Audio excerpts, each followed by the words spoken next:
Rangunia health care hospital and diagnostic সেন্টারের ইফতার ও দোয়া মাহফিল অনুষ্ঠিত মার্চের 14 তারিখ শুক্রবার বিকালে হাসপাতালের নতুন ভবন রাঙ্গুনিয়া হেলথ কেয়ার হসপিটালের পরিচালক ও শেয়ার হোল্ডারওয়ালার সৌজন্যে এই ইফতার মাহফিলের আয়োজন করা হয়।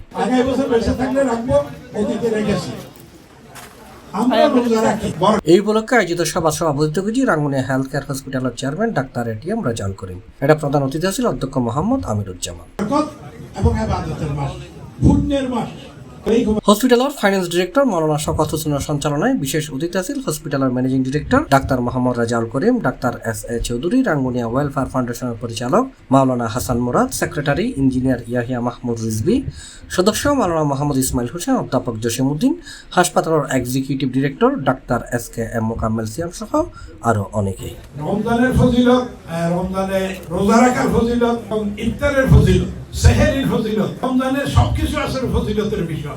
রমজানে যাবতীয় কর্মকাণ্ড আল্লাহ রসুল এই রমজান আসার রমজানের যে ফজিলত বর্ণনা করতে গিয়ে যে লম্বা হাদিস শ্রদ্ধার সাথে স্মরণ করছি এবং যারা আহত আছেন, অনেকের পা নাই, হাত নাই, চোখ নাই, তাদের সুস্থতা কামনার জন্য মহান আল্লাহর কাছে আমরা দোয়া করছি।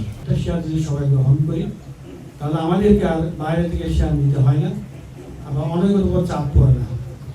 সবাই আমরা এখানে মালিক থাকলাম, সবাই এটার সাথে আমরা সুবিধাটা গ্রহণ করলাম। সে গল্প করতেছিলেন, এমন সময় হঠাৎ একটি বিষাক্ত পোকা এসে রাসূল করিম সাল্লাল্লাহু আলাইহি ওয়াসাল্লামকে দর্শন করলেন, কামড় দিলেন। আমরা মঞ্চের সোজাসুজি জায়গায় যদি বসে যাই, তেলাওয়াত করেছি। এর আলোকে দুটি কথা বলে আমি আমার আলোচনা শেষ করব। আপনাদের কাছে আমি রাঙ্গুনিয়া ওয়েলফেয়ার ফাউন্ডেশনের একজন প্রতিনিধি হিসেবে, আপনাদের ভাই হিসেবে আমি যেটা আপনাদের কাছে আকুল আবেদন করব, কর্মীদের প্রয়াসে 2012 সালের 1 মে যেমনিভাবে ফরজ করা হয়েছিল তোমাদের পূর্ববর্তীদের উপর, যাতে তোমরা তাকওয়া অবলম্বন করতে পারো। যতটুকু আমরা করতে পেরেছি নফল, ফরজ এবং রোজা।